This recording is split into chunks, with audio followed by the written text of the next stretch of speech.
پیغام سب تک پہنچے۔ بتاتا چلا جاؤں کہ اس مذہبہ کو 2 سال ہو گئے قائم ہوئے، بڑی انتھک ایک زبردست محنت میری فیملی کی اس میں شامل۔ انہوں نے بڑے بوجھ سے راتوں کو اٹھ کر اس مذہبہ کے لیے دعائیں کی ہیں، اور آج 2 برس ہو گئے اس مذہبہ کو قائم ہوئے۔ اور میرے لیے زیادہ آنر کی بات یہ ہے کہ اس مذہبہ کی بنیاد پر جس دن پہلا دن تھا اس دن بھی میں نے میسج کنوے کیا، اور آج دوسری سالگرہ پر بھی میں میسج کی خدمت کے لیے کھڑا ہوں۔ میں اپنی ساری فیملی کو، آپ سب کو بھی مبارکباد دیتا ہوں اس بات کی، 2 سال ہو چکے اس مذہبہ کو آئے خدا کے جلال کے لیے قائمہ بجائیں گے۔ تو ساتھ ہی یہ بتاتا چلا جاؤں کہ پچھلے 11 برس سے خدا مجھے اپنے جلال کے لیے، کلام کی خدمت کے لیے استعمال کر رہا ہے، اور نہایت کم عمری میں بڑے بڑے بھید خدا مجھ پر کھولتا ہے، لیکن اس میں ساری عزت سارا جلال خدا سالوس کو ہے۔ میری کوئی بڑائی نہیں، کوئی لیاقت نہیں، نہ میری سٹڈی اتنی ہے، نہ میرے پاس نالج اتنا ہے۔ خدا نے کہا کہ بولنے والے تم نہیں بلکہ باپ کا روح ہوگا۔ یہ حقیقت ہے، جب جب کھڑا ہوتا ہوں خدا کا روح میرے اندر سے بولتا ہے، بلیس کرتا ہے لوگوں کو، میں شکر گزار ہوں۔ خدا سالوس کا ایکو ذرا کم میں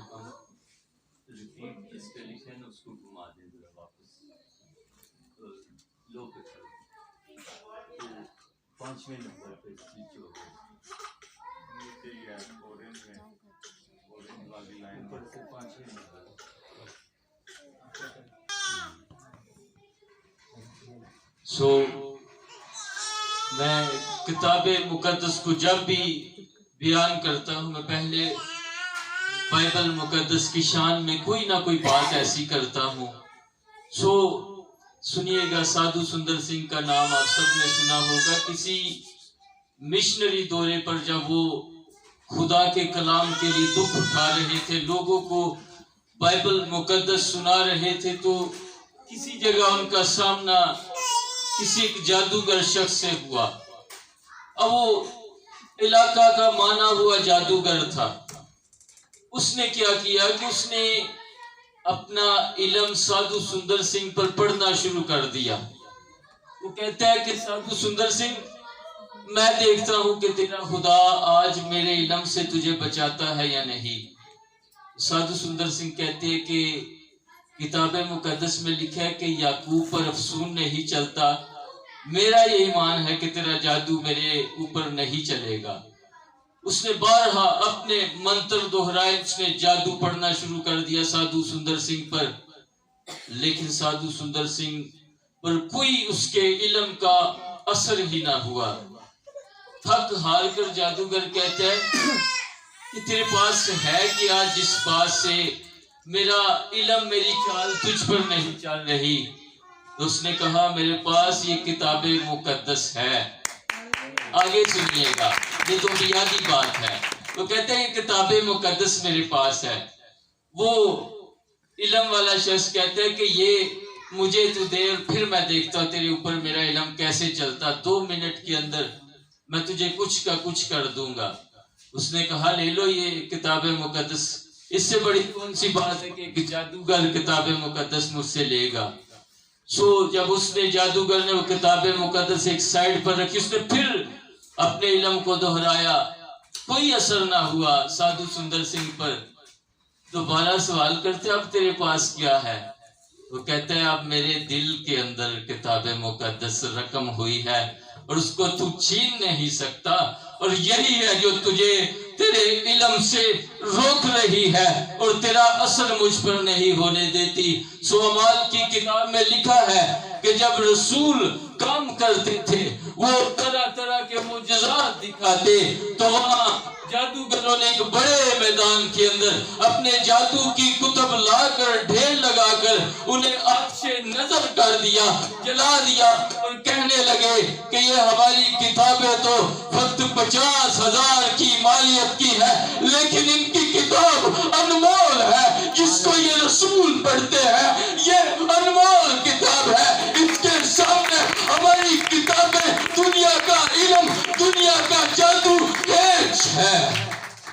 پریز لارڈ، اس کتاب کے آگے کسی کا بس نہیں چل سکتا. ویری پاویں ٹل لا لے لیکن کوئی اثر پر نہیں چل سکتا اس کتاب کے سامنے، کیونکہ یہ لسانی کتاب ہے. پریز لارڈ. آئے پھر خدا کے محبت نامے کو کھولتے ہیں. وہ لو لیٹر جو اس نے کئی برس پہلے نبیوں رسولوں کی معرفت ہمارے پاس بھیجا ہے، روح القدس کی وساطت سے لکھی ہوئی لوکا طبیب کی انجیل. اس میں سے آج ہم اپنی رہنمائی کے لیے تھوڑی دیر کے لیے، میں بہت لینتھی میسیج نہیں دوں گا، تھوڑا بولوں گا لیکن بابرکت اور آپ کی بلیسنگ کے لیے یہ کافی ہوگا. سو بڑے غور سے سنیے گا. لوکا طبیب انجیل سوم تیسری انجیل اس کے 13ویں باب میں کیا فرماتے ہیں؟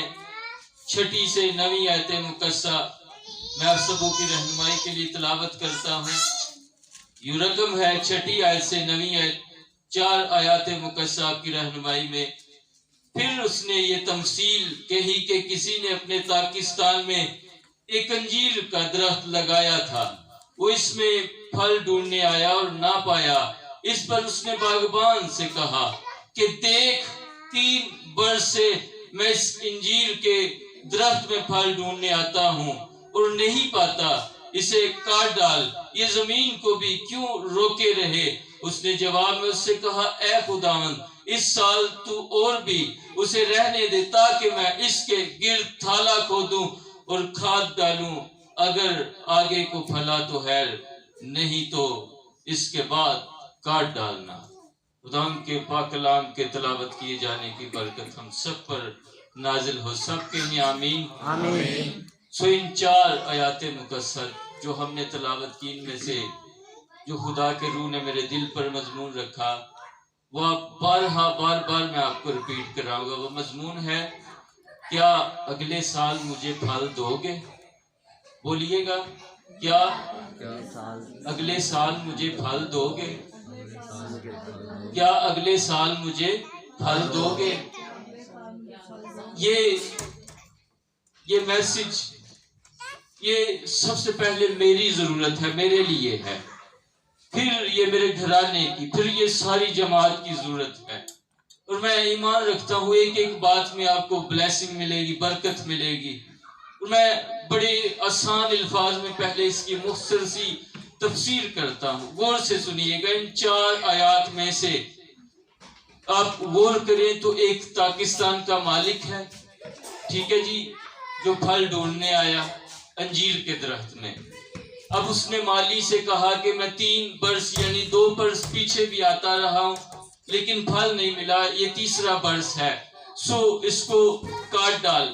سو جو باغبان پاکستان کا مالک ہے وہ خدا کو ریپریزینٹ کرتا ہے، خدا کی نمائندگی کرتا ہے. جو باغبان اور مالی ہے وہ یسوع مسیح کی طرف اشارہ ہے. جو انجیر کا درخت ہے وہ انسان ہم ہیں. اور جو 1 اور سال کی مہلت ہے وہ ہماری عمر کے اندر 1 سال کا اضافہ ہے. اور سنیے گا، وہ جو 3 سال ہیں وہ انسان کی عمر کی طرف اشارہ ہے.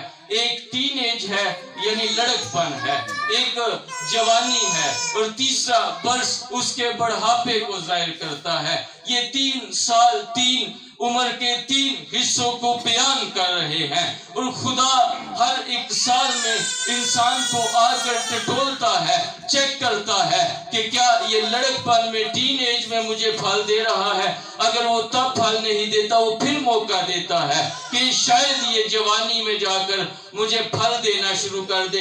وہ پھر اگلے سال چیک کرتا ہے، یعنی عمر کے اس کے جوانی کے حصے میں اسے بلوغت میں آنے میں دیکھتا ہے کہ اب یہ جوان ہو گیا ہے، اب یہ میچور ہو گیا ہے، کیا اب یہ مجھے پھل دے گا؟ وہ پھر چیک کرتا ہے. لیکن اگر وہ پھر بھی پھل نہیں دیتا خدا کو، وہ پھر اسے اور عمر کا حصہ دے کر بڑھاپے تک لے جاتا ہے. اور پھر چیک کرتا ہے کہ عمر کے 3رے حصے میں 1.5 عمر میں بھی مجھے پھل دیتے ہیں کہ نہیں. لیکن بہت سارے انسان ہیں جو ڈھیٹ پن میں ہی اپنی زندگی گزار جاتے ہیں، جو خدا کو پھل ہی نہیں دیتے. وہ بے پھل اور بے برکت زندگی گزار کر زمین پر یوں ہی کوچ کر جاتے ہیں. جیسے وہ زمین پر آئے تھے ویسے ہی وہ زمین سے کوچ کر جاتے ہیں. لیکن 3 برس کی طرف غور کیجئے. اور میں یہاں بڑے واشگاف الفاظ میں پہلے یہ بتاؤں گا کہ بائبلی اور ہسٹوریکل یعنی تاریخی طور پر کیا مقام ہے انجیر کے درخت کا. انجیر کا جو درخت ہے یہ کوہ زیتون کے پہاڑوں کے اوپر اگتا تھا. جیسے آپ مری کی طرف چلے جائیں تو کچھ پیڑ ایسے ہیں بڑے دراز قد پیڑ وہاں لگے ہوتے ہیں, وہ مخصوص علاقوں میں ہی لگتے ہیں اور اگتے ہیں, اور ان کو اگر ہم میدانی ایریاز میں لا کر لگائیں, علاقوں میں لگائیں, پنجاب کی سائڈ پر لے آئیں تو یہ ان علاقوں میں جو پہاڑوں پر اگتے ہیں وہ پھل وہ درخت نہیں یہاں پر, وہ جل جائیں گے کسی نہ کسی وجہ سے, وہ پہاڑوں پر اگتے ہیں. سو یہ کوہ زیتون کے پہاڑوں پر انجیر کا ایک درخت ہوتا تھا, یعنی یہ وہاں مخصوص ایریا میں اگتا تھا, اور یہ فلسطین کا علاقہ تھا. اب فلسطین کے علاقے سے اگر یہ پیڑ اور کہیں لے کر کوئی شخص اگانے کی لگانے کی کوشش بھی کرتا تو یہ پھلدار نہ بنتے, یہ اگتے ہی نہ, یہ نشو نما ہی نہ پاتے. سو ان درختوں کے اوپر ناشپاتی کی طرح کا ایک سبز کلر کا پھل لگتا, اسے انجیر کا نام دیا جاتا. اور یہ ٹھیک عید فصح کے موقع پر اس پر نئے شگوفے آتے اور ساتھ ہی پھل لگنا شروع ہو جاتا تھا. اور 4 کے 4 انجیل نویس مقدسین بھی اور رسول بھی, ان چاروں نے ہر ایک انجیل مقدس میں انجیر کے درخت کا ذکر کیا ہے. اور مقدس مرکز نے اس انجیر کے درخت کا 2 بار ذکر کیا ہے. 2 اشخاص نے, یعنی مقدس متی نے, رسول نے, اور مقدس مرکز نے, انہوں نے تو انجیر کے درخت کا ذکر ان الفاظ میں کیا کہ خداوند یسوع المسیح پھل ڈھونڈنے آئے تو انہیں پھل نہ ملا بھوک میں, تو انہوں نے انجیر کے درخت پر لعنت کی. ٹھیک ہے جی, وہ اسی وقت انجیر کا درخت سوکھ گیا. سو دوسرے انجیل نویسوں نے مختلف طرح سے اس کا ذکر کیا ہے. یوحنا رسول بتاتے ہیں کہ جب نتنیل خداوند کے بارے میں سوچ رہا تھا, فلیپس نے اسے کہا خداوند تجھے بلا رہے ہیں, تو وہ سوچ رہا تھا کہ کیا ناصرت سے کوئی اچھی چیز نکل سکتی ہے, کوئی اچھی ہستی بھی نکل سکتی ہے. وہ یسوع کے بارے کچھ ہم خیالی کی حالت میں تھا, انجیر کے درخت کے سائے کے نیچے کھڑا ہوا تھا. سو انجیر کے درخت کا کئی دفعہ ذکر ملا. مقدس مرکز نے 2 بار تذکرہ کیا. لکھے کہ جب تم انجیر کے درخت کی ڈالیاں نرم و ملائم ہوتی دیکھتے ہو تو اس سے اندازہ لگاتے ہو کہ گرمی بالکل نزدیک ہے.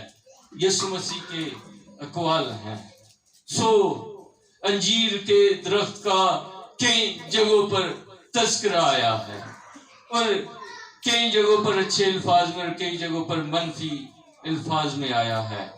سو میں یہاں یہ بھی بتاتا چلا جاؤں کہ واحد یہ درخت تھا جس نے باغ عدن میں انسانوں کے گناہ کو نہیں ڈھانکا تھا.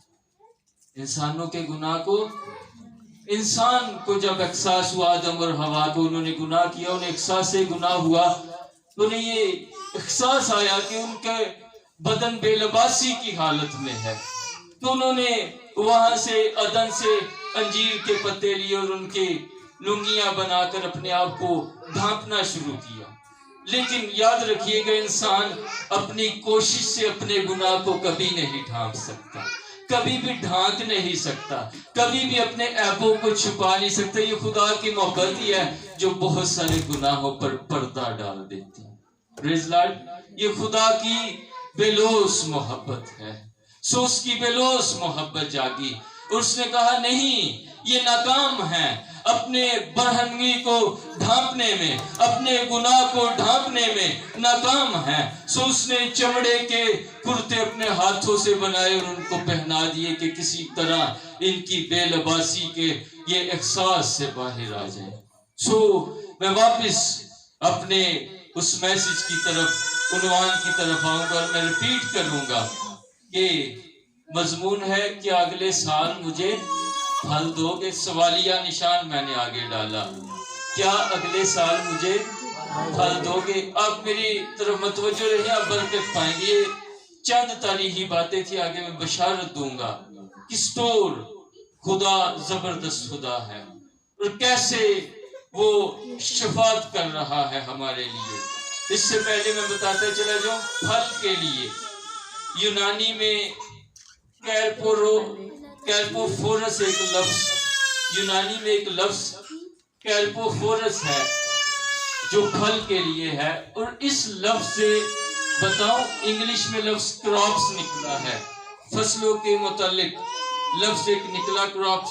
اب دوسرا ورڈ جو لاطینی میں پھل دینے کے لیے استعمال ہوا وہ فرٹیلس ہے، اور اس لفظ سے فرٹیلیٹی یعنی زرخیز پن نکلا، یہ زمین کا جو زرخیز پن ہے۔ سو دونوں الفاظ پھل دینے سے متعلقہ ہیں، کیرپوفورس اور فرٹیلس، یہ دونوں الفاظ زمین کی زرخیزی، فرٹیلیٹی اور برکت، بلیسنگ اور پھل دینے سے متعلقہ ہے۔ میں یہاں یہ بھی بتاؤں گا کہ یہاں خداوند ہم میں سے کون سا پھل ڈھونڈتے ہیں؟ کیوں اسے بھوک لگی اور وہ آیا اور اس نے ٹٹولا انجیر کے پیڑ، انجیر کے درخت کو، اور اسے پھل نہیں ملا اور اس نے لعنت زدہ قرار دے دیا اسے۔ سو اپنے آپ پر غور کیجئے کہ کیا پچھلے سال آپ نے اسے کوئی پھل دیا؟ اگر نہیں دیا تو آج ارادہ کر لیجئے کہ میں اسے پھل دوں گا، میں اگلے سال اسے پھل دوں گا، کیونکہ وہ پھل چاہتا ہے۔ اس سے پہلے ایک آیت پر ہم غور کریں گے۔ یہاں میں نے بتایا کہ یہ جو پاکستان ہے نا، میں نے شاید یہ نہیں بتایا، پاکستان دنیا کی طرف اشارہ کرتا ہے۔ سو پاکستان کے اندر انجیر کا جو درخت ہے وہ انسان آپ کی ذات ہے، آپ اپنی طرف اشارہ کہہ سکتے ہیں، آپ انجیر کا درخت ہیں۔ سو جو پاکستان کا مالک ہے وہ خدا باپ ہے، جو آپ کو دنیا کے اندر پیڑ کی حیثیت سے بھیجا اس نے، ٹھیک ہے جی۔ سو باغبان جو ہے وہ خداوند یسوع المسیح ہے، جس نے شفاعت کی کہ ان کو ایک اور سال اس درخت کو دے دے۔ تھالا کھودنے سے مراد ہے گوڈی کرنا کھرپے کے ساتھ۔ اس نے کہا میں اس سال پھر اس کے چوگرد تھالا کھودوں گا، اور اگر تو اس سال اس نے پھل دیا تو خیر، پھلا تو خیر، نہیں تو اسے کاٹ ڈالنا۔ حکم پہلے ہو چکا ہے کاٹ ڈال، لیکن اس کی شفاعت نے ایک سال اور مہیا کر دیا ہے، اس کی شفاعت نے ایک سال اور دے دیا ہے، مہلت لی ہے، اس نے درمیانی بن کے مہلت لی ہے۔ اور میں یہاں ببانگے دوحل کہوں گا کہ درمیانی نہ کوئی رسول ہے، نہ کوئی نبی ہے، نہ کوئی ولی ہے، نہ کوئی پیغمبر ہے، نہ ہی اور کوئی ہستی ہے، نہ کسی نبی کی والدہ ہے، نہ کسی نبی کا باپ ہے، نہ کسی پیغمبر کا باپ ہے۔ اگر شفاعت کنندہ ہمارا ہے تو وہ خدا کا بیٹا یسوع ہے، جو آج بھی کبریا کے دہنے ہاتھ کھڑا ہوا، بیٹھا ہوا، ہمارے لیے شفاعت کنندہ بنا ہوا ہے، وہ درمیانی بنا ہوا ہے، وہ ہمارے لیے شفاعت کرتا ہے، وہ ایام دلوا دیتا ہے ہمیں، وہ مہلت لے کر دیتا ہے ہمیں، اس کے باعث ہماری زندگی کے ایام بڑھ جاتے ہیں۔ میں اکثر ببانگے دوحل گاسپل دیتا ہوں، چرچز میں کھڑے ہو کر کہتا ہوں کہ ہمارا مسیحیوں کا سال ہے جو خدا کے بیٹے یسوع کی پیدائش سے منسلک، اس کے ختنے سے، اس کے نام رکھے جانے سے شروع ہوتا ہے، خوشخبری سے شروع ہوتا ہے، خوشی سے شروع ہوتا ہے۔ یہ ہمیں وسعت دی گئی ہے، یہ ہمارے اوپر فضل ہو چکا ہے یسوع مسیح کے باعث۔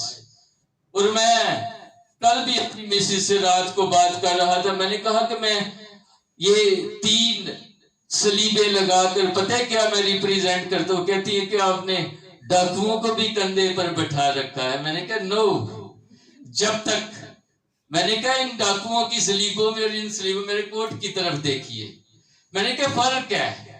یہ دائیں بائیں ڈاکوؤں کی صلیبیں، درمیان میں یسوع مسیح کی صلیب ہے۔ میں نے کہا میں ایک صلیب لگاؤں گا تو یسوع کو درمیانی کیسے ریپریزنٹ کروں گا؟ وہ تو شروع سے درمیانی بنا ہوا ہے.